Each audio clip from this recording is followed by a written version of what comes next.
भारत और श्रीलंका के बीच कच्चाथीवू द्वीप विवाद एक ऐतिहासिक रूप से जटिल और संवेदनशील मुद्दा है, जो संप्रभुता, समुद्री सीमा और मछुआरों के अधिकारों के इर्द-गिर्द घूमता है। पाक जलमरूमध्य में स्थित 285 एकड़ का यह निर्जन द्वीप ऐतिहासिक रूप से दोनों देशों के दावों का विषय रहा है। भारत इसे मद्रास प्रेसिडेंसी के तहत रामनाथ के राजा का हिस्सा मानता था, जबकि श्रीलंका ब्रिटिशकालीन सर्वेक्षणों और चर्च के अधिकार क्षेत्र के आधार पर दावा करता था। इस विवाद का निर्णायक मोड़ 1974 और 1976 के समझौतों के साथ आया।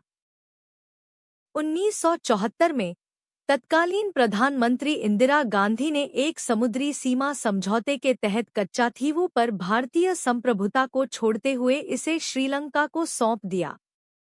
हालांकि अनुच्छेद 6 के तहत भारतीय मछुआरों को वहां जाल सुखाने और वार्षिक सेंट एंटनी चर्च उत्सव में भाग लेने की अनुमति दी गई थी। लेकिन स्थिति तब बदल गई जब 1976 के एक अन्य समझौते ने दोनों देशों के अनन्य आर्थिक क्षेत्रों या ईईजेड को परिभाषित किया, जिसने प्रभावी रूप से भारतीय मछुआरों के लिए उस क्षेत्र में मछली पकड़ने के अधिकार को समाप्त कर दिया। वर्तमान संकट मुख्य रूप से आजीविका का है। भारतीय तटों पर मछली संसाधनों की कमी के कारण तमिलनाडु के मछुआरे अक्सर अंतर्राष्ट्रीय समुद्री सीमा रेखा (IMBL) पार कर जाते हैं, जिसके परिणामस्वरूप श्रीलंकाई नौसेना द्वारा उनकी गिरफ्तारी, नावों की जब्ती और हिंसक झड़पें होती हैं।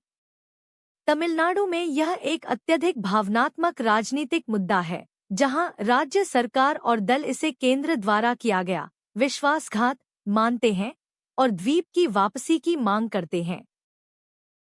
1974 के समझौते की संवैधानिकता को चुनौती देने वाला एक मामला सुप्रीम कोर्ट में लंबित है। आधिकारिक तौर पर भारत सरकार का रुख यह रहा है कि मुद्दा संधियों के माध्यम से सुलझाया जा चुका है और वह मछुआरों की गिरफ्तारी के मानवीय पहलू को कूटनीतिक रूप से हल करने पर ध्यान केंद्रित करती है। वहीं श्रीलंका 1974 के समझौते को अंतिम मानता है और सीमा पार करने को अपनी संप्रभुता का उल्लंघन बताता है।